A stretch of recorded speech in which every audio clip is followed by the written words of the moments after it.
তো প্রত্যেক দিনের মতো প্রত্যেক ব্লগের মতো এটাও শুরু হচ্ছে, যেখানে আমি বাড়ি যাচ্ছি একা একা অফিস শেষ করে, আর রাস্তাটা পুরো ফাঁকা। দেখো, যাই হোক এখন সময় হয়ে গেছে বাড়ি ফেরার, আর বাড়ি গিয়ে রেডি হবো। রেডি হয়ে তো ভেবেছিলাম একটু অফিসে সবাই শাড়ি ফাড়ি পরে আসছে, আমি একটু শাড়ি পরে আসবো, রাস্তাটা কি সুন্দর লাগছে দেখো। কিন্তু দেখো এখানে আমার কি একটা হয়েছে, জট্টসা হয়েছে। ঠিক আছে, জট্টসার জন্য আমি না পারলাম শাড়ি পরতে, আর না একটু ভাবলাম একটু সেজে গুজে আসবো, তাও পারলাম না। যেমন তখন করে অফিস চলে এসেছিলাম, অফিসটা কাটিয়ে এখন বাড়ির দিকে যাবো, গিয়ে কোথাও একটা বেরোবো। খুব মন করে জানো তো যে আমার একটু ঘুরতে যাই, কিন্তু অফিসের চক্করে কিছুই হয় না। তো বেশ ভালোই, আজকে পুরো রাস্তা ফাঁকা, দেখো আমি শুধু যাচ্ছি মনে হয়। তো চলো বাড়ি গিয়ে রেডি হয়ে দেখাই কী করি। তো জানো তো সবার জীবনেই যেরকম অনেক ইচ্ছে থাকে না, যে আমি এটা করব ওটা করব, আমার জীবনেও বেশ কয়েকটা ইচ্ছে আছে, কিন্তু আমি সেগুলো এখনও পর্যন্ত করতে পারি না, কারণ আমারও কিছু কিছু মানে কিছু দায়িত্ব আছে, সেগুলো আমি পালন করার জন্যই যেন আমি নিজের দায়িত্বগুলো, নিজের ইচ্ছেগুলো ভুলে যেন বাবা মার পাশে থাকার জন্য এই পদক্ষেপ নিয়েছি।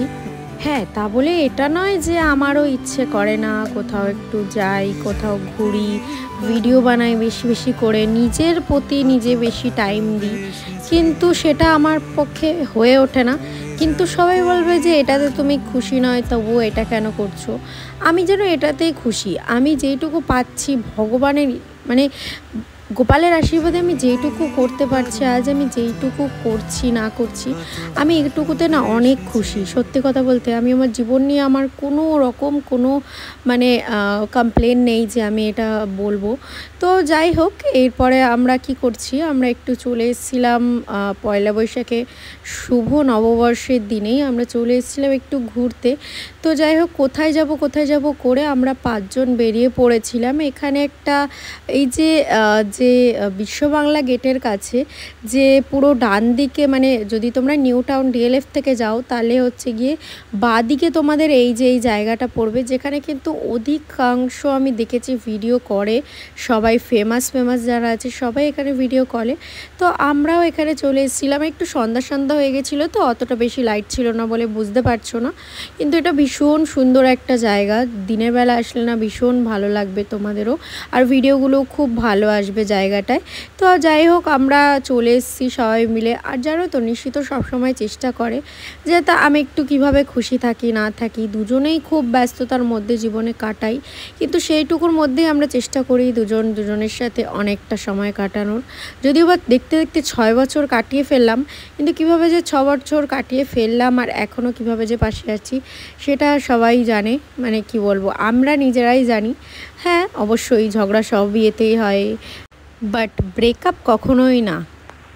এইভাবেই করেই আমাদের জীবন কেটে যাচ্ছে।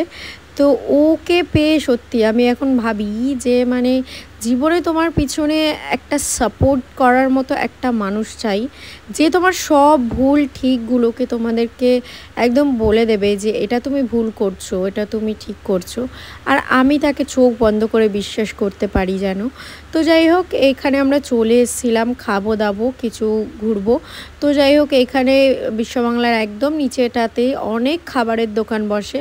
তো আমরা প্রথমেই খেয়ে নেব ফুচকা, আমার ফুচকা খেতে প্রচণ্ড ভালো লাগে।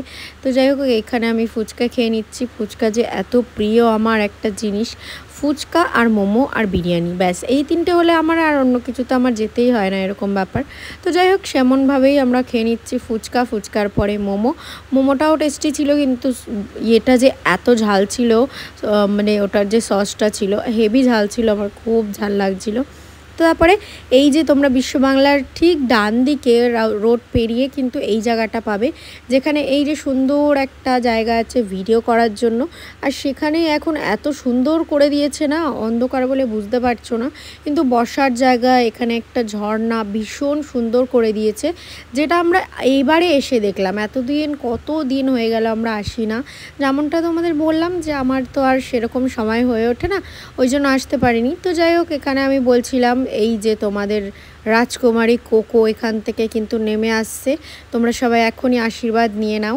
তো যাই হোক, এই যে স্মার্ট স্ট্রিট, এখানেও আমরা কিছুটা ভিডিও করেছি, ফটো তুলেছি, আর বন্ধুবান্ধব মিলে অনেক মজা করেছি। মজা করার পরে এখন আমরা যাচ্ছি নিভাদির একটুখানি সোনার দোকানে যেতে হবে। সেখানেই গেলাম, দেখলাম আজকে অনেক হালখাতা আছে, যেখানে আমরা আইসক্রিম খেতে পেলাম। অ্যান্ড